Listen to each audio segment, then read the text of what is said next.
I've been working security for almost 7 years, mostly covering the night shift. People like to joke that it's the easiest job in the world, sitting in front of a bunch of cameras, sipping coffee, and waiting for dawn. And sometimes, sure, it feels like that. But the truth is, the night plays tricks on you. You see things you shouldn't. You hear things you can't explain. And sometimes, if you're unlucky, you experience things that stick with you forever.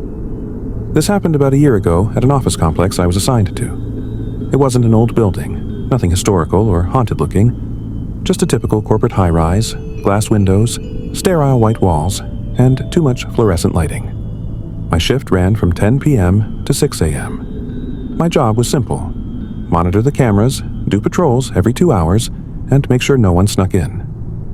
That night, I settled into the control room around 10:30 with a thermos of coffee. The first patrol at midnight went smoothly.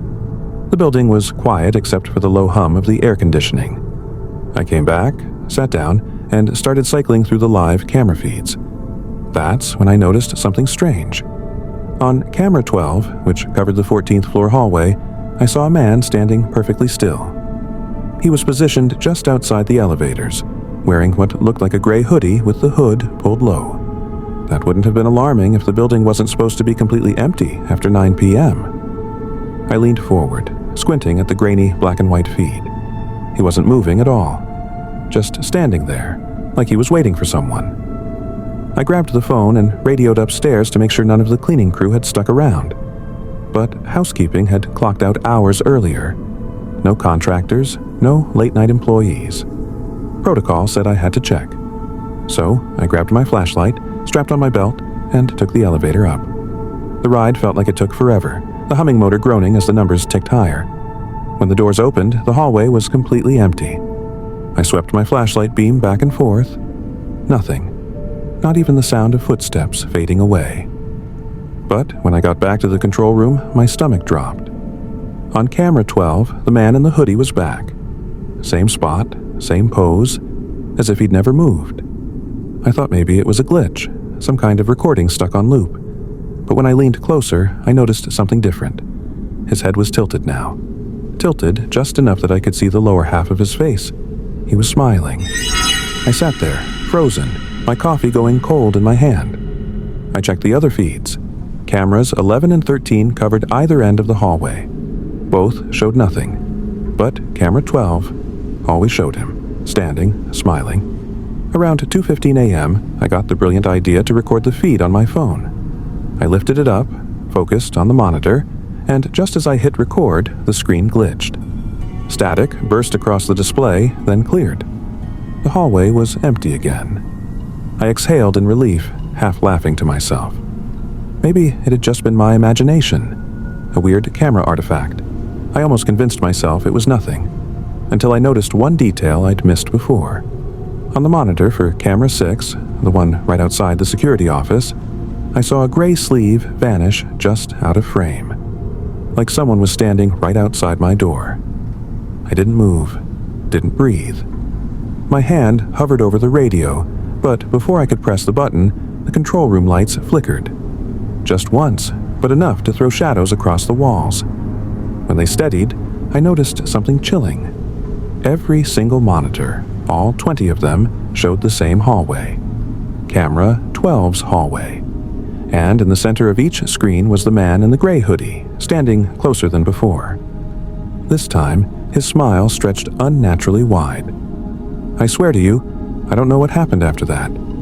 The next thing I remember is my supervisor shaking me awake at 6 a.m., the monitors all back to normal. They said they found me passed out in the chair, coffee spilled everywhere. When I told them what I saw, they laughed it off, said I'd worked too many doubles. But sometimes, on quiet nights when I'm cycling through the cameras, I swear I see him again. Just for a split second. Always in the same place. Always smiling. And always watching. Working overnight in the ER, you see humanity at its rawest. Drunks bleeding from bar fights, kids overdosing, people holding their guts in after car wrecks. After a while, you stop reacting. You type names, file papers, call families, repeat. The only thing that keeps you sane is routine. But that routine broke one night, around 3 a.m. I was behind the admitting desk, half watching the waiting room TV, when the automatic sliding doors hissed open. Normally, they beep when someone comes in. This time, no beep, just a soft whoosh. No one stepped inside. The street outside was empty. Then I heard footsteps, slow, dragging, like someone pulling their feet through gravel. They echoed in the corridor before I saw him. A man staggered in from the shadows. His clothes were soaked, dark, glistening, dripping onto the tiles. His skin looked ashy, stretched too tight over sharp bones.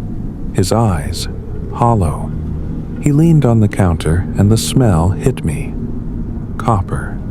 Blood. "I need a room," he rasped. His voice was dry, like his throat was cracked. I grabbed a clipboard, trying to keep my hand steady. "What's your name, sir?" He smiled faintly. It was the kind of smile you'd give someone who already knew the answer. "Don't matter," he whispered. "You already have it." Confused, I glanced at the computer, and there it was, at the very bottom of the patient log, his name. I swear I had never typed it in, never seen it before, but it was there, stamped with a time just 5 minutes earlier. And next to his name, Room 9. Problem was, Room 9 was already full. I'd just admitted a middle-aged man there with severe chest pain. I looked up, ready to explain, but the stranger was gone. No sound of footsteps, no trail of blood, nothing. Chills crept over me. I went to Room 9. The patient inside, the chest pain guy, was pale, sweat pooling on his pillow. Nurses were clustered around his bed. His monitor screamed. Seconds later, the line went flat. He was gone. I backed out slowly, stomach turning. When I returned to the desk, I checked the system again. The man's name was still there, still linked to Room 9, but the patient's information had vanished. No record he was ever admitted. That's when I realized the man hadn't come for treatment. He'd come for a bed, and he always knew which one was about to open. It didn't stop that night. Over the next weeks, it happened again, always at 3 a.m. The doors would hiss, no beep. He would appear, soaked, pale, eyes hollow, and lean against my counter. He'd never give me his name aloud, but it was always waiting for me in the system. Always tied to a room with someone inside who wouldn't last the hour. I started dreading 3 a.m. I prayed the shift would pass without him. Sometimes it did, but not often. The worst part was the night I tried to stop it. I deleted his entry before he arrived. Thought maybe if I erased the record, he'd have no place to go. At 3 a.m., the doors slid open anyway. No beep. He stood there, dripping, watching me. This time, he didn't approach the counter. He tilted his head back and stared straight at the ceiling where the ICU was. Minutes later, a code blue was called overhead. A young woman upstairs coded suddenly and died. I checked the system after. His name was back logged in under her room. I don't work there anymore. I quit after the last night I saw him. Because that time, when the doors opened at 3 a.m., he didn't look hollow. He looked alive. Skin warm, clothes clean, eyes sharp. Almost human. He leaned in, close, and whispered, "You'll be next." And for the first time, when I looked at the system, I saw it. My own name. Typed in. Room 12. I walked out before the shift ended and never went back. I worked as the night auditor at an old hotel downtown. It was a crumbling relic of the 1920s with ornate ceilings, marble floors, and a lobby chandelier that hadn't been cleaned in years. The owners didn't have the budget for renovations, so they patched things as they went. My job was to run reports, check in the occasional late guest, and keep an eye on things until morning. The hotel was never quiet at night. The pipes groaned, the elevator cables rattled, and sometimes you'd swear someone was running down the halls even when every guest was asleep. But one night around 2:40 a.m., I got a phone call that shook me. Line 0 lit up. That line only came from guest rooms. I answered in my usual voice, "Front desk, how can I help you?" What I heard was a woman's whisper, ragged and terrified. "He's in my room." I sat up straight, pen frozen over my paperwork. "Ma'am, what room are you in?" There was no response, just silence, and then the line went dead. I checked the phone system. No call was logged. Nothing. Like it hadn't happened. I tried to brush it off, telling myself maybe it was a prank. But minutes later, the elevator dinged. I looked up. The doors slid open.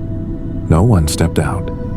Still, wet footprints appeared on the marble floor, bare feet, small. They trailed across the lobby, water pooling faintly with each print.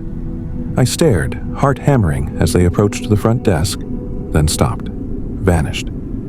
At exactly 3 a.m., the phone rang again. Same line, same whisper. "He's in my room." This time, I was shaking as I pulled up the call trace. It came from room 606. Only problem? Room 606 had been sealed off for over a year. The ceiling had collapsed during a storm, and the room was gutted. No one could be inside. I called security, though it was really just an old guy named Paul who worked nights like me. Together, we took the elevator up. The hallway on the 6th floor was freezing, colder than the rest of the building. The air smelled damp, like mildew. When we reached 606, the door was locked. Paul forced it open with his key. Inside, the room was pitch black. My flashlight swept across the bare concrete walls, broken furniture, dust everywhere. It looked abandoned, except for one thing. The bed. There was a deep impression pressed into the mattress, as though someone had been lying there moments earlier. Fresh, recent. I moved closer, heart in my throat. That's when I noticed the mirror in the bathroom. Even though the room was cold and bone dry, the glass was fogged. And written in the condensation were 2 words, scrawled in a trembling hand. "Check him in." Paul cursed under his breath and backed out. I stayed frozen, staring. The next day, I asked one of the older housekeepers if she knew anything about room 606. She went pale. "Don't ask about that room," she said. "It's cursed." She told me years ago, before the ceiling collapsed, a woman had stayed there with her husband. One night, she called the front desk, whispering that her husband wasn't her husband anymore, that he'd changed. Security went up. They found her dead in the bathtub, drowned, though there wasn't a drop of water anywhere else in the room. Her husband vanished, never checked out. Now, some nights, the phone rings from 606, always the same whisper, always the same time. I lasted 3 more weeks at that job. The final night I worked, I swear I saw her. The elevator dinged. The doors slid open. And standing there was a woman in a soaked nightgown, dripping water onto the floor. She raised her head slowly, eyes pale, and whispered, "He's in your room." I quit before sunrise, and I'll never step foot in that hotel again.